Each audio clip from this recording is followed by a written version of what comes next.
Uncle Trump has one shot, one opportunity to stop the death of America.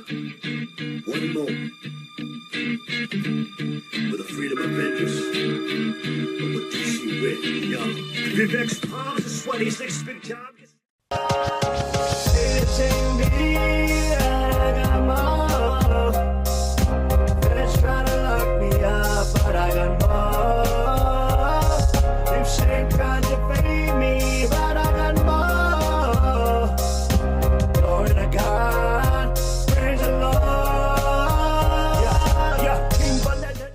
Now we have an author from across the pond in the UK who's written a really frightening article about a genetic arms race, the truth behind China's artificial womb and superhuman engineering claims.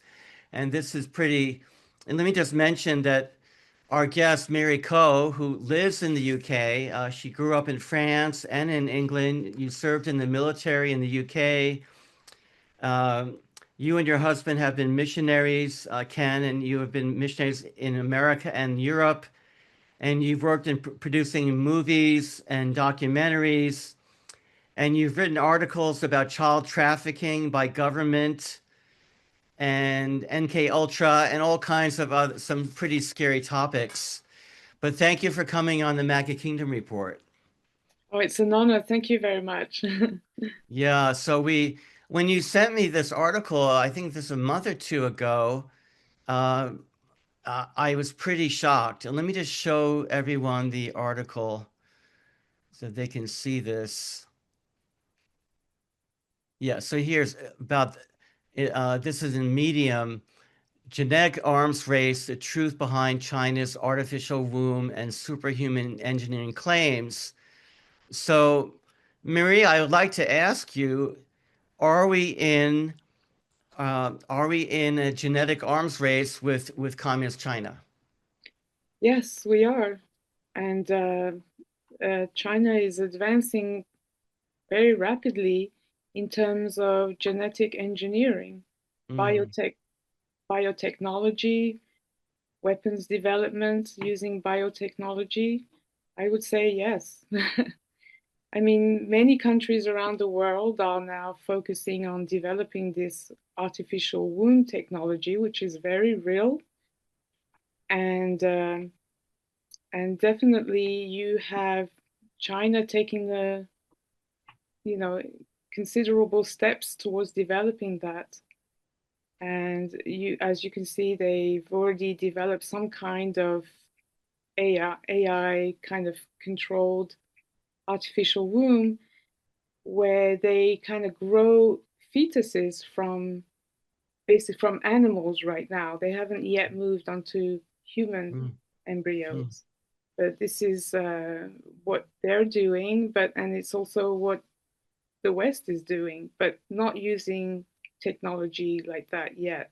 Not using AI and things like that. So, I mean, the trouble is, I think here in America, I think most Americans, the idea of growing a baby in 60 days with no human mother is not something that we believe in, right? Absolutely not. On the other hand, in terms of a military conflict, we have to deal with the reality that our adversary, look, we don't want to fight a war with China, but sometimes you're dealing with a bully who wants to beat you up, even if you don't want to be fighting the bully, right? So that's right. So, and I mean, there are these ethical issues. You know, you're growing up I guess it's a human being within 2 months and raised by an AI robot of some type and genetically engineered and for military purposes. And this is not something that we believe in, but we also have to have a response of some type without becoming like our enemy, right? So, Well, this is straight out of The Matrix. This is a horror movie that we're living in. If yeah, in fact this is really going on, which yeah, I believe Marie in her research and what yeah, they discovered in Harvard, and thank God for whistleblowers. right. My question is this: what are the legalities of trying to play God? Because there should be laws implemented that would, you would think, that would try to curtail craziness like this. I mean, it's one thing to say if, you can't have children, that maybe there is an exterior incubator that can hold, that can grow your. I mean, I'm all for that to help a family because I think God wants you to protect life. But Right. That's right. creating life and manipulating life for your own purpose, that goes way beyond what we would expect as normal or That's decent. right. Yes. So here you're really stepping into Brave New World, which in his book, uh, Huxley talks about genetic, like genetic engineering and growing babies in artificial wombs. They call Mm, it ectogenesis. And this is when you grow a baby in an artificial womb from embryo to full term, like, 40 weeks.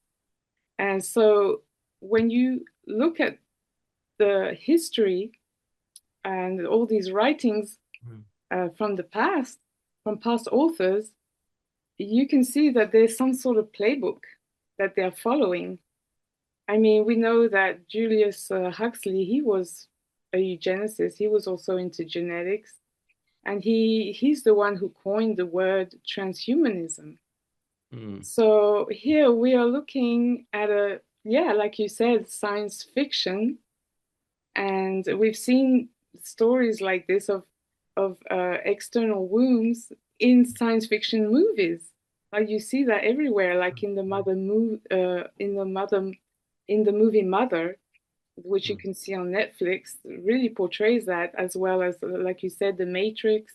In the Superman movie, you see these artificial wombs that mm, they grow in. So it's it's really exploited in Hollywood, actually, in these dystopian movies.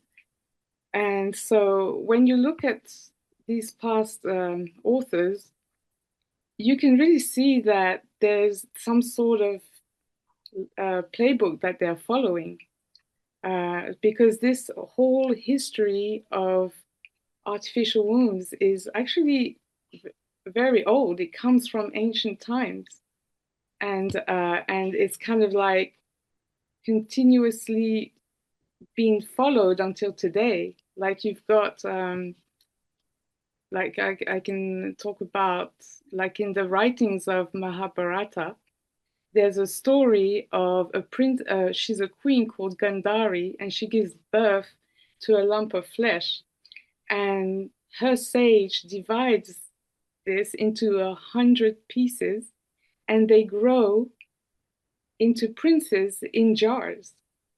mm, So there's a mythology and history behind this all transhumanist ideas. And you've got like the story of Zeus, who gestated his two children inside his body. And so you're talking about a man giving birth to children. I know these are this is mythology, but this is what they're into, the transhumanists, the futurists.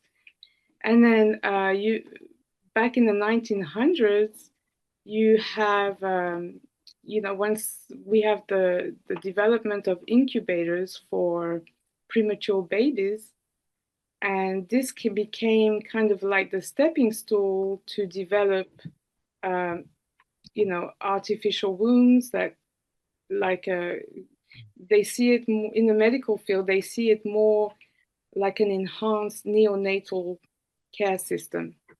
mm, So because there's two types of artificial wombs, there's you have ecto what they call ectogestation, where you basically put a premature baby into an artificial womb so that it continues to grow. So the idea is to help women who who may have like a disease or something, and they cannot continue to carry the baby. So the surgeons can then transfer the embryo or the baby into an artificial womb to continue to grow. So there's that medical aspect. But then there's the other type of artificial womb, which they call ectogenesis. And ectogenesis is when you grow a baby, and it begins with an IVF, in vitro fertilization, and you let it grow in an artificial womb for the entire gestation. So there's these two types of, but this idea of ectogenesis is actually very old, and it's not until the 1920s when scientists like J.B. Holden, who's a British guy, comes from Oxford, a big mind, you know. He studied pretty much everything: biology, eugenics, genetics, physiology, you name it, he was doing it. And he's the one who coined the word how do you say, ectogenesis? Yeah, there's all these words, right? And so from his from he was also studying embryology. So they were doing a lot of experiments back in the 1920s, and he wrote all these papers on science and the future and what science will look like in the future. And he was already talking about ectogestation, ectogenesis. He was already talking about IVF and freezing over, freezing Fertilized eggs. ovarian eggs, and so that, all these experiments could be done. So this is something that's been around for some time, and the ideology is incredible because all this science is based on the Darwinist ideology. From that kind of the Right. evolution, and Right. also it's based on very left-wing politics like Marxism and communism. So you can see where this whole history of Yeah, technology. it's a power paradigm. Yes. The communism, they Mm, look in the Judeo-Christian civilization, we care about truth, right? that's There's right. certain values, love. I mean, these comes from Jesus, basically, right? Yeah. Communism, they don't believe there's a God. They don't believe there's eternal spirit. Yes. They and it's really as you pointed out, they believe in the Darwinian model of survival of the fittest, and they see their society as more likely to survive because they're willing to do anything. In the Indo-Pacific Conference that Anastasia and I attended, it was mentioned, I think General Charles Flynn mentioned this, that China would be willing to sacrifice 200 million to 300 million of its own citizens Yeah. to accomplish, military victory. That's that's nearly the population of the United States. They're willing to have people die in huge numbers. It doesn't really matter to them. And we Yeah. saw this, how they treated their citizens under COVID, which they exported to the rest of the world, which was, many people believe, is a bioweapon, right? Mm. But let me share. Let me just share quickly this 2-minute clip. According to our source, China is now using artificial wombs to grow full-term babies in just 2 months. 2 months. But it's not just the speed, it's what they're growing. Genetically engineered humans programmed before birth to be stronger, faster, and smarter than anything the natural world could ever produce. So imagine children's preloaded to speak 5 languages, an outfit like NFL athletes. Imagine armies of them, because that's what this is, an army. China isn't just tampering with biology, they're building a biological force, one they plan to unleash on the world.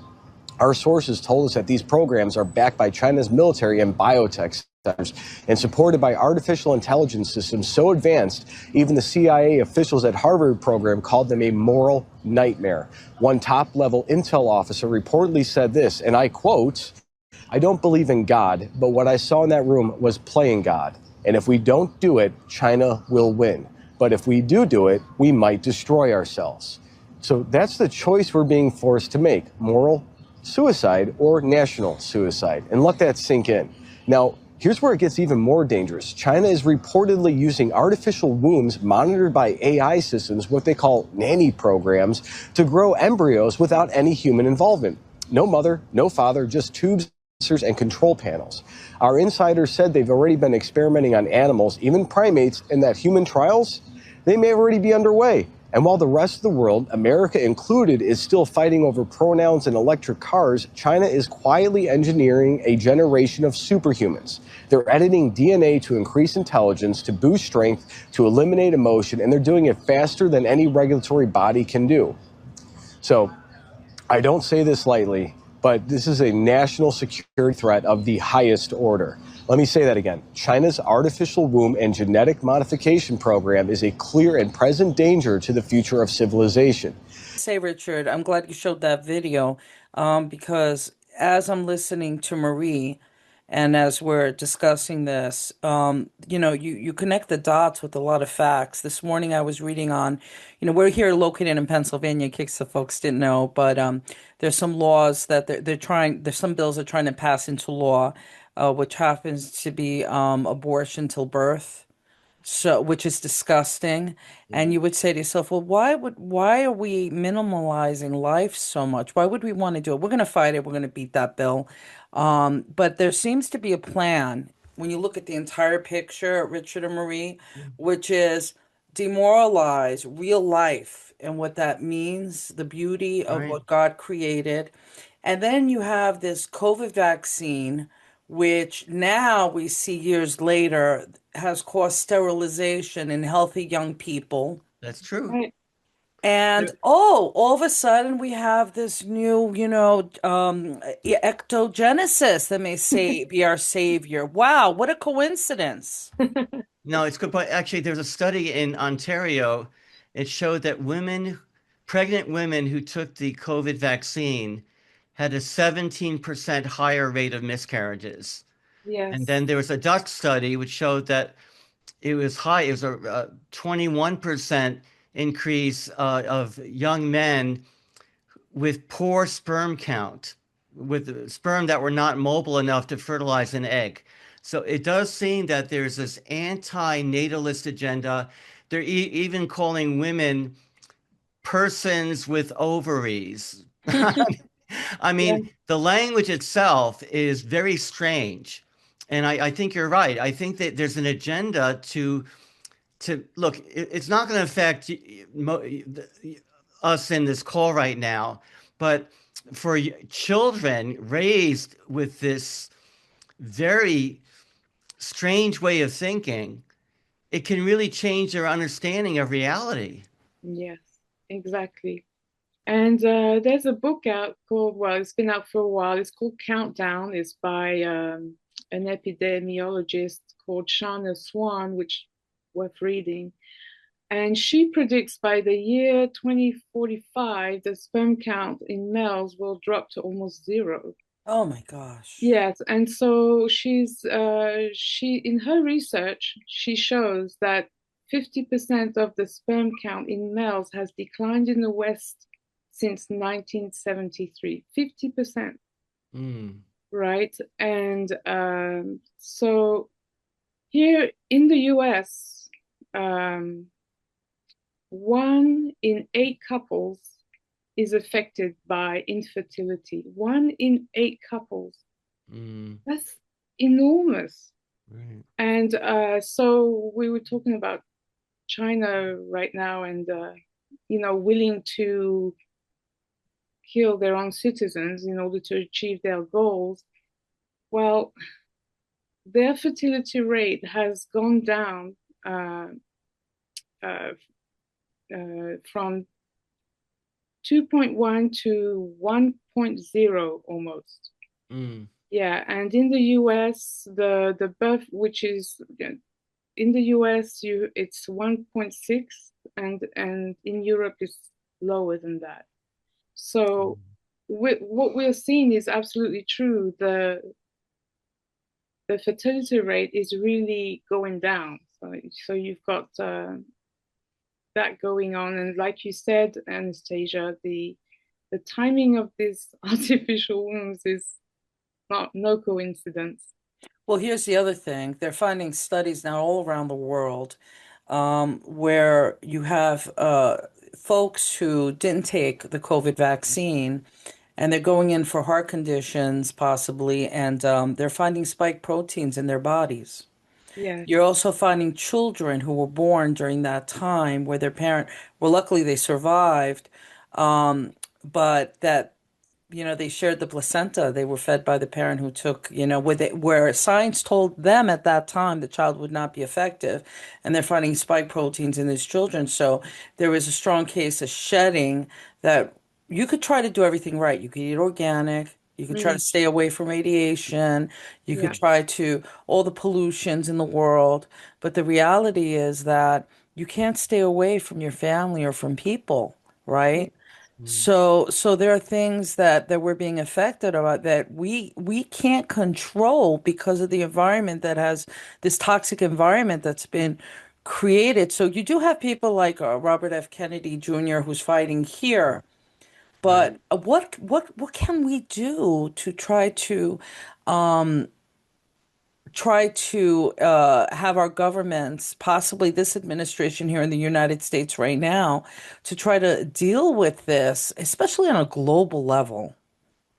Mm, Look, I mean, and there's the threat of very powerful corporations like Pfizer, Moderna, other Mark, corporations that Merck that are creating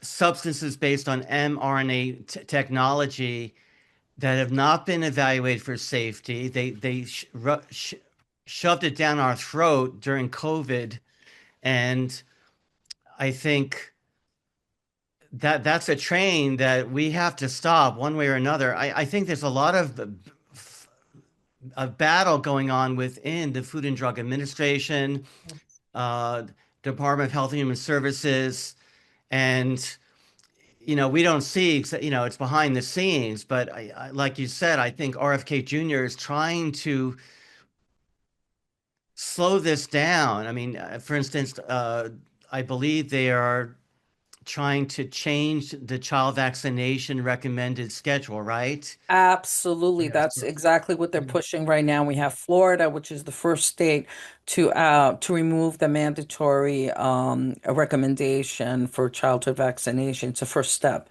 It really is, because when you compare our country to every other country, including third world countries, we are number one in children's chronic health conditions, um, death, prenatal issues, and also SIDS, which no one knew what it was about. All of a sudden, our, vaccination lists grew in numbers, as far as how many vaccines you could take. And all of a sudden, the For, SIDS for, created, which is your sudden infant death syndrome. And for, yet they don't want to make the correlations. Well, guess what? Now the science is coming out. You have people like in our government, like Senator Johnson, who is supporting the idea of, wow, look at the science. These COVID vaccines have caused more deaths. Why did they lie? So everything is being uncovered. We're not seeing it in your regular news, which is detrimental. I'm sure mm. you, Marie, being in Britain, can probably say a thing or two about, media coverage right now in your country as There's well. zero, absolutely zero. The news that we get is so, one-sided, and they never tell the truth. You have to listen to alternative news to get your news. You have to listen to doctors online who are mm, trying to spread the message. But slowly, people are getting, are beginning to understand now, because so many people all around me where I live have chronic illness, and I knew them before, all the COVID uh, pandemic, you know, Mm. started, and they were fine. They were not suffering from dementia. My father-in-law was perfectly fine. They didn't listen to my husband and I when we told them, well, maybe you should take it slow. No, they didn't do that. They listened to all the propaganda on the BBC News, and they fell for it. All our friends, our family members, everybody took it. Mm. And we sent letters. We told everybody, maybe you should do some research first, just slow it down a little bit. But no, they took it. And now I don't know how many members of my family have dementia. Mm. It is no joke. And I Wow. have friends who suddenly got very sick with all kinds of strange things happening to them. I've literally seen people drop dead on the floor on walking outside my house. I've seen kids puking all over the place. This was happened right after all the shots came out. So it was awful. It was absolutely awful. And no, there's no real news here. And plus, on top of that, they censor everything. Right. They censor people. Whenever you try to tell the truth, they shut it down. It's Mm. really bad here. And here in America, the doctors have been threatened with loss of their medical license to Yes, practice medicine, lost their privilege to send patients to certain hospitals, and they really have a lot of power to destroy, and of course, deplatformed, right? So if you yes, posted a video on YouTube or some other platform, they just erased it. yes. And it is really, and then I think it also fits in with this agenda in Europe to bring in millions of people from third world countries who do not share the same No. Judeo-Christian values, who may have hatred for certain religious groups, and they're bringing them in by the boatload, Yeah, basically. absolutely. And they do not share the same values, and it's really sad what's happening here. I do not recognize this country at all. Yeah. And and the people that come in, they just follow whatever the government tells them to do. There's because they are receiving so much benefits from the government. Right, right. But and people who do try to say something, they get pushed to the back. So it's not a good situation here in the UK or in Europe, you know, at all. Yeah, Yeah. my country, Greece, is unrecognizable with all the Muslims who've come in. And we're people of faith, but we also believe, love thy neighbor, right?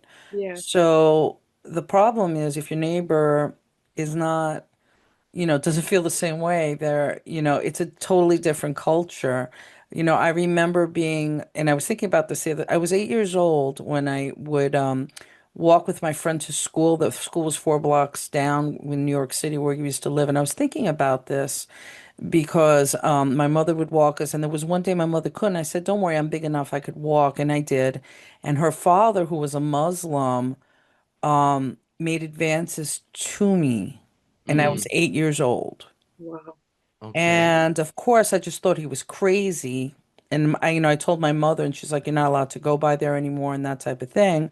It never occurred to me that this was more of a possibly a religious or cultural indoctrination that, many men are accustomed to believing what Allah, what Allah supported, right? So, now that I'm older, I put these Yeah. pieces of my life together, these experiences, and I'm like, that is not definitely not assimilating to a culture that protects and defends the family and No, rights of the individual. And the fact that they're allowing that in Europe, in my opinion, was the experiment, the great experiment before hitting the United States. I really believe that, unfortunately. And, yes, and absolutely. And you know, the part of the agenda is to sexualize children. It's all part of the playbook You know, when you look at the book Brave New World, and also there's another author, she wrote a book. Actually, she's, you know, J.B. Haldane's wife. She wrote a book called Man's World, and she really depicts how that kind of future world that he's that the transhumanists want to build is devoid of human rights, devoid of morals. They encourage children to have sex at a very early age. So, like you just said, this is what we are seeing, you know, because um, it's happening more frequently than ever before. So there's this agenda behind all this migration because it's changing the geopolitics, it's changing the culture, the Christian culture is totally being eroded here in England, you know, and so there is this sexualization of children that's coming in, and you've got this transformation of the human being, you know, that's happening before our eyes, you know. If Right. people are willing to castrate their children, then Right. we're really moving into another stage, you know, in humanity right now. Certainly satanic. Yeah. Absolutely. If you study the writings of the transhumanists and which Dr. Penzer wrote extremely well in his book Genesis 128, and you know, the enemies. This is it. This he you explained really well about how this whole satanic playbook is being played out, and it's being played out right in front of our eyes. And it's not just the fact that they're injecting us with all these chemicals in our bodies and we don't know what it's doing to us, especially to our children. You know, that we're seeing now how much infertility is at its peak. It's never been this bad before. So obviously we're doing something bad. We're injecting stuff in our bodies, which is affecting fertility. And also, even if you do get pregnant, you have a very high risk of having a premature baby. Now, when you have a premature baby, that baby has a 50% risk of not making it if you're born at an age of 23 to 24 weeks. This survivability is quite low. And if those who do make it often end up with mobility morbidity problems, you know, all kinds of diseases and health issues because they have, you know, when you're that small and tiny, you're breathing in air when your lungs is not designed to breathe air at that stage, right? You're breathing in embryonic fluid from you know from your uterus. So you know we're creating a situation here where we are completely losing track of human life. It's absolutely insane. You hit something very important because all of us have someone or have experienced or in our family have recognized you know, modern medicine. You know, there's a lot of good there. You know, my husband and I had suffered from a sterility, not sterility, but infertility issues. And we ended up, you know, the story ended well for us. We were able to have children very late in life, but we never gave up. But, you know, I have a sister-in-law, you know, she gave birth to a 2 pounds, 8 ounce son. And they gave him the Hep B vaccine. You're talking about like a piece of bread, like a little chicken. Okay. And you know, he ended up becoming autistic. You know, he had neurological damage. They say, oh, because he was premature. Well, there's a lot of premature, you know. So my feeling is, I think to our audience, and when you're listening to Marie talk and read her article, read Dr. Panzer's book, do your own research. Yes. Use your logic and reasoning, because most people say, but why would the government do that to me? Snap out of it, okay? Right. Life is so precious. It's okay to say no and to have faith over fear. I mean, how many times have we said that, Richard? Faith over fear, Right. and do the right thing, because you're not going to have another shot to save your family, your life, your children's life, and the humanity of the future. So, we need to stand up. More people need to know about the ectogenesis and these horrific things that are occurring right now, and stand up to your government. Mm, Okay. that's right. And I think it's really important to go over because there's a lot of Christian groups that have been tackling this for a while, and they've come up with some very important points, which I think might be good to mention here. I'm going to kind of read them out to you because I'll just read a few. But the thing with ectogenesis, if this ever plays out, and and some futurists are saying that ectogenesis will be functional by the year 2045. Some are saying 2070s, but that's not so far from now, right? When you think about it.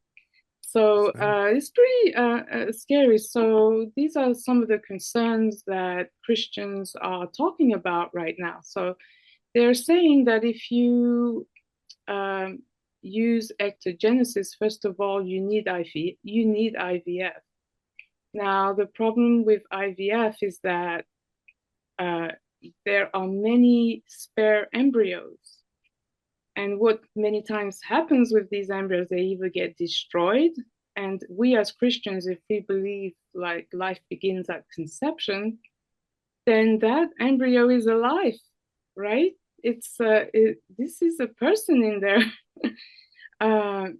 So there's this concern that there's going to be, the throwing away of embryos and more experimentation on embryos because there are people who donate sperm and egg and embryos to companies who store them, and they allow them to use it for experimentation or to donate to a couple who want to have a child. So there's a whole IVF industry, that exists out there for fertility, and so they are very concerned about destroying human life. So that's one aspect. And then I think the thing that worries me the most is the commodifying of children. In a way, the IVF industry has already kind of done that because it's a multi-billion-dollar industry. I think it's a $36 billion industry worldwide. And they estimate that this industry is going to keep on growing and reach about $70 billion by 2030. So that says a lot about where we're going in terms of our Well, infertility issues. well, they want to replace women. I mean, I'm sorry to say this, but Yeah. they want to, I don't, maybe replace is too strong, but they definitely want to diminish the Mm, role of women as mothers. For exactly. This sure, is for why they sure. can't answer what a woman is. That's why, Exactly. Richard. You're 100% right. Yeah. Yeah, That because is it so conflicts true. with their agenda that they don't want to tell us about. Absolutely. No. And also it's all about destroying the family. It's about destroying what it means to be a husband and wife, to raise up beautiful children, God-centered children. It erases the value of a human being. It's made by God. So, which is, I believe, is part of their agenda, so that we all just become individual human beings. We're grown in artificial wombs, and we are genetically engineered and programmed through injections and through gene manipulation. They have a a modern technology today called CRISPR. I'm sure you've heard of it, that they use for, genetically engineer your genes so that they can create designer babies.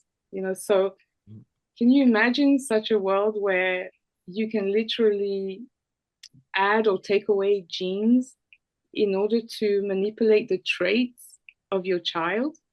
Yeah. It's Yeah, that, there's no well, God. You become the God. where is Right. God in that? God is really a deep part of what it means to have children, to bear children. So when you have a couple or an individual who decides to have a baby through artificial womb, they can decide what that baby is going to do in life. The parent becomes the controller of that child. You become the person who decides the destiny of your child. It's no longer in God's hands. Right. You see what I mean? So it's really a really terrifying thought that that these kind of things are developing, and they are hell bent on doing it because there's so much profit behind it.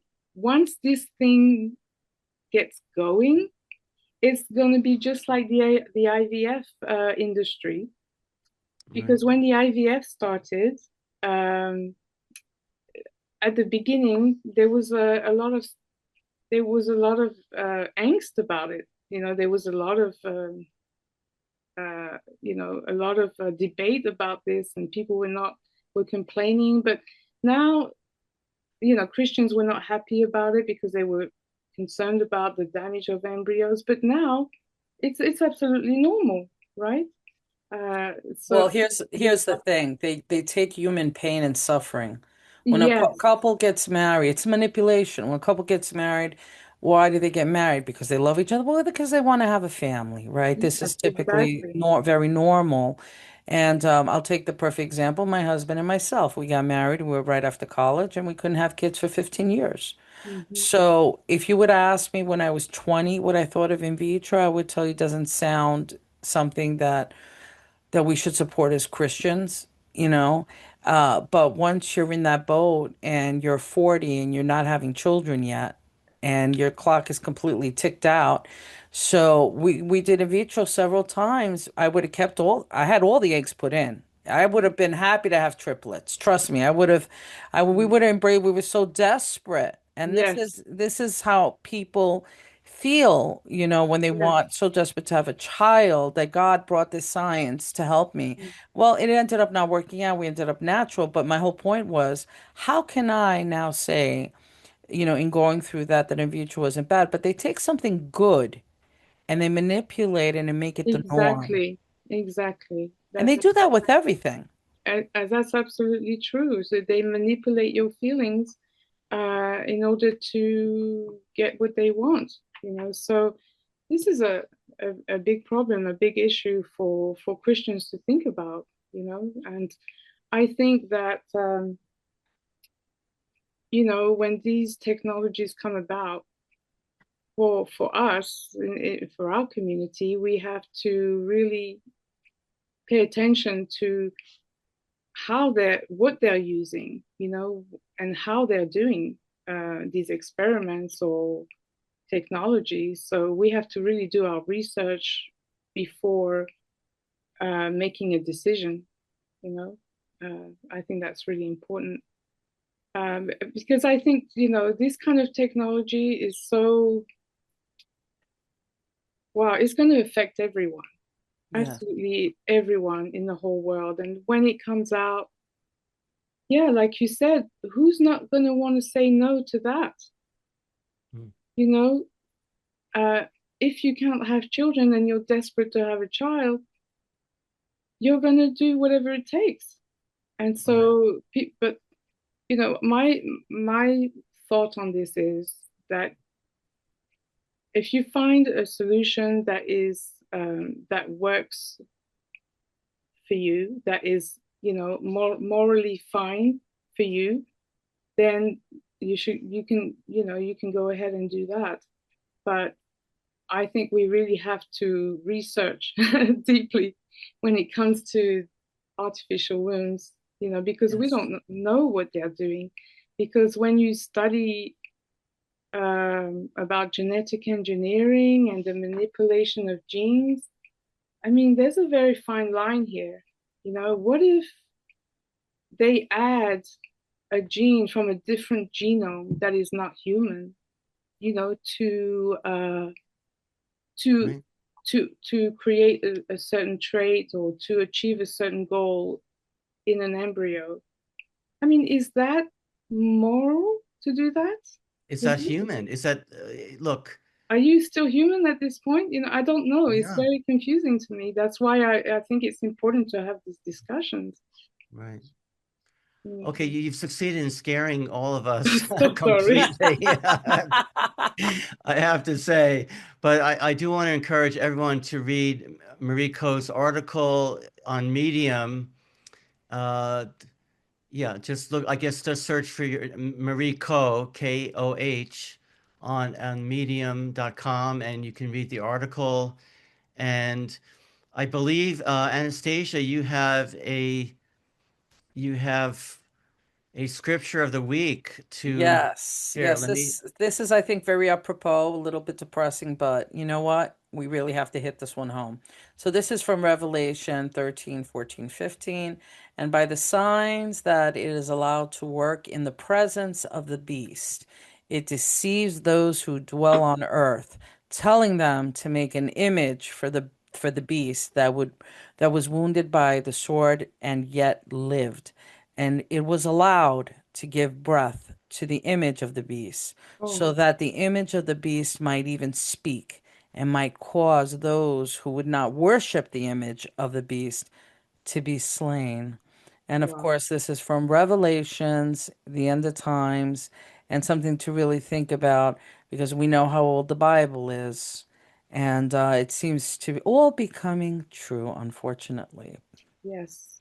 The technologists and the futurists all say that we are living in the hybrid age, mm, also known as the golden age. So we are living in at a time where all the emerging, technologies are coming together. Like mm, you've got AI, you've got genetics, nanotechnology, you've got ectogenesis, you've got robotics. So it's the hybrid age. We're coming at a time where people are exploring these different things, and they're starting to merge. mm, So we've got Elon Musk with Neuralink and Optimus Arm. How you can control the machine through thought by implanting a chip in your head. We're already there. So you know, And how did it start? Can you bring sight to a blind man and they put a chip and now that person can yes, see? So it yes. sounds like, oh my gosh, this is the most wonderful thing on the face of the world. But right. they always take it further and they manipulate it. Exactly that. So when it comes to ectogestation, you begin with something that's really good, right? You want to save lives. Ecto gestation can save many babies and mothers. Mm, But then once you've accomplished that goal, then you can move on to something else, right? And that's gonna right, be the next best thing, which right. is ectogenesis. So that's a slippery Well, slope. Marie, thank you so much for your Oh, strength and you're for your welcome. research and Mm. trying to get the word out. We hope to have you on again. If encounter anything, please keep us abreast. Oh, Um, absolutely. It's Yeah, my there pleasure. are, she has written articles about sex trafficking and child human mm. trafficking. Maybe we can invite you back to talk about that as well. Sure. Yes. Thank you. Thank you Thank you so again. much. Uncle Trump has one shot, one opportunity to stop the death of America. One moment with the freedom of interest. But what do you see with young? Vivek's